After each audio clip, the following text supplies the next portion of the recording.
झारखंड जो कभी सिर्फ नक्सली गतिविधियों के लिए जाना जाता था, अब आतंकवादी संगठनों का भी ठिकाना बनता जा रहा है। बीते 1.5 साल यानी 2024 और 2025 के बीच राज्य में कई ऐसे मामले सामने आए हैं जहां अल-कायदा, इंडियन मुजाहिदीन, हिजब उत तहरीर और आईएसआई जैसे खतरनाक आतंकी संगठनों से जुड़े लोगों को गिरफ्तार किया गया है।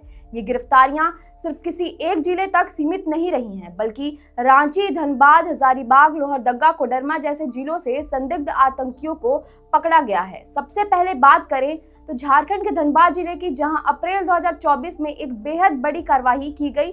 धनबाद के बासीपुर, जो पहले से आपराधिक गतिविधियों के लिए कुख्यात था, अब आतंकी संगठनों का गढ़ बनता जा रहा है। अप्रैल 2025 में धनबाद के 15 ठिकानों पर झारखंड एटीएस ने छापेमारी कर 4 लोगों को गिरफ्तार किया, जिनके पास से 2 पिस्तौल, 12 कारतूस, लैपटॉप, मोबाइल और प्रतिबंधित दस्तावेज मिले। ये सभी हिजब उत तहरीर और अल-कायदा इन इंडियन सब कॉन्टिनेंट से जुड़े हुए थे और सोशल मीडिया के माध्यम से युवाओं को कट्टरपंथी विचारधारा से जोड़ने का काम कर रहे थे। इस ऑपरेशन के कुछ दिन बाद ही 1 मई 2025 को धनबाद से ही एक और नाम सामने आया, अमर याशर। ये वही शख्स है जिन्हें 2014 में इंडियन मुजाहिदीन से जुड़े मामलों में गिरफ्तार किया गया था और लंबे समय से ये जेल में रहा, लेकिन मई 2024 में जमानत पर बाहर आया और फिर से हिजब उल तहरीर से जुड़ गया।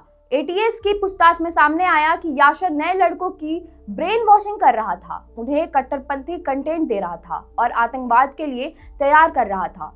उसका मकसद था कि झारखंड को एक आतंकवादी हब बना दिया जाए, जहां से बाकी राज्यों में आतंकवाद फैलाया जा सके। उसकी गिरफ्तारी ने इन पूरी प्लानिंग की परतें खोल दी। यहाँ झारखंड से निकलकर देश के अलग अलग हिस्सों में रह रहे कुछ लोग आतंकी संगठनों से जुड़ रहे हैं और सोशल मीडिया के जरिए जिहादी मानसिकता फैलाने का काम कर रहे हैं। हाल ही में गुजरात एटीएस ने झारखंड के कोडरमा जिले की रहने वाली शमा परवीन को बेंगलुरु से गिरफ्तार किया। शमा परवीन पर अल-कायदा इन इंडियन सब कॉन्टिनेंट की स्पेशल मीडिया विंग की प्रमुख होने का आरोप है। वे फेसबुक और इंस्टाग्राम जैसे माध्यमों से जिहाद के नाम पर कट्टरपंथी विचार फैला रही थी। उनके इंस्टाग्राम पर 10,000 से ज्यादा फॉलोअर्स थे। गिरफ्तारी के बाद पता चला कि वे 3 साल से बेंगलुरु में भाई के साथ रह रही थी और सोशल मीडिया के जरिए आतंकवाद से जुड़ी थी। कोडरमा पुलिस और एटीएस ने अब इस बात की जांच कर रही है कि उसके नेटवर्क की जड़ें झारखंड में कितनी गहराई तक फैली हुई हैं। जनवरी 2025 में दिल्ली पुलिस और झारखंड एटीएस ने मिलकर रांची के चान्हो से एक और आतंकी को पकड़ा। उसका नाम था शहबाज अंसारी। शहबाज सीधे तौर पर AQIS से जुड़ा था। उसकी गिरफ्तारी ने 2024 में हुए 8 संदिग्धों की गिरफ्तारी को और मजबूत कर दिया। इसके कुछ महीने बाद 13 जून 2025 को पाकुड़ जिले में एक और धमाकेदार रेड हुई। यहाँ 9,335 ज्वेलरी स्टिक और 2,160 डिटोनेटर बरामद किए गए। ये इतना विस्फोटक था कि अगर इसका इस्तेमाल होता तो बड़ी तबाही हो सकती थी। मुख्य आरोपी तो फरार हो गया, लेकिन उसका बेटा शमसुल हसन पकड़ा गया, जिससे कई अहम सुराग मिले।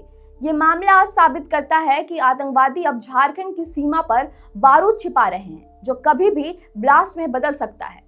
अल-कायदा इंडियन सब कॉन्टिनेंट मॉड्यूल के खिलाफ झारखंड एटीएस और दिल्ली पुलिस ने संयुक्त कार्रवाई की। झारखंड एटीएस ने रांची, हजारीबाग और लोहरदगा में 16 जगहों पर छापेमारी कर 4 लोगों को गिरफ्तार किया। डॉक्टर इश्कियात अहमद को रांची के बरियातू से, फैजान उर्फ मुन्ना को हजारीबाग के लोहासेना से, रिजवान और मुफ्ती रहमतुल्लाह को रांची के चान्हो से पकड़ा गया। लोहरदगा के कुड़ू से एक व्यक्ति को और रांची के चान्हो थाना क्षेत्र से 3 अन्य को हिरासत में लिया गया। गिरफ्तारी लोगों को रांची स्थित जज के आवासीय कार्यालय में पेश किया गया और फिर दिल्ली ले जाया गया। इनके पास से डिजिटल डिवाइसेज, जिहादी साहित्य और हथियार बरामद हुए। इन 5 घटनाओं की पृष्ठभूमि देखकर यह स्पष्ट होता है कि 2024-25 में झारखंड धीरे धीरे आतंकवादियों का सक्रिय केंद्र बनता जा रहा है। डिजिटल कट्टरवाद प्रचार, पुराने आतंक नेटवर्क की पूर्व जीवन प्रक्रिया, महिलाओं के माध्यम से सोशल मीडिया, ब्रेन वॉशिंग और हथियारों की तैयारी, इन सभी संकेतों ने राज्य को एक नए खतरे की ओर इशारा किया है। अब जरूरत है कि सरकार, पुलिस, एटीएस और इंडियन सरकार की एजेंसियां मिलकर सतर्कता बढ़ाएं, साथ ही समाज और परिवारों की भी जागरूकता आवश्यक है, क्योंकि आतंकवाद अब सिर्फ बंदूक से नहीं, विचारधारा और डिजिटल प्रचार से लड़ रहा है। यदि युवा घर पर मोबाइल या सोशल मीडिया पर कट्टरपंथी कंटेंट देख रहे हैं तो उस पर नजर रखना बेहद जरूरी है। अगर झारखंड को आतंकवाद के इस नए खतरे से बचाना है तो विचारधारा की जड़ें काटने के लिए अंतर्निहित सामाजिक चेतना और सुरक्षा प्रयास एक साथ आवश्यक है।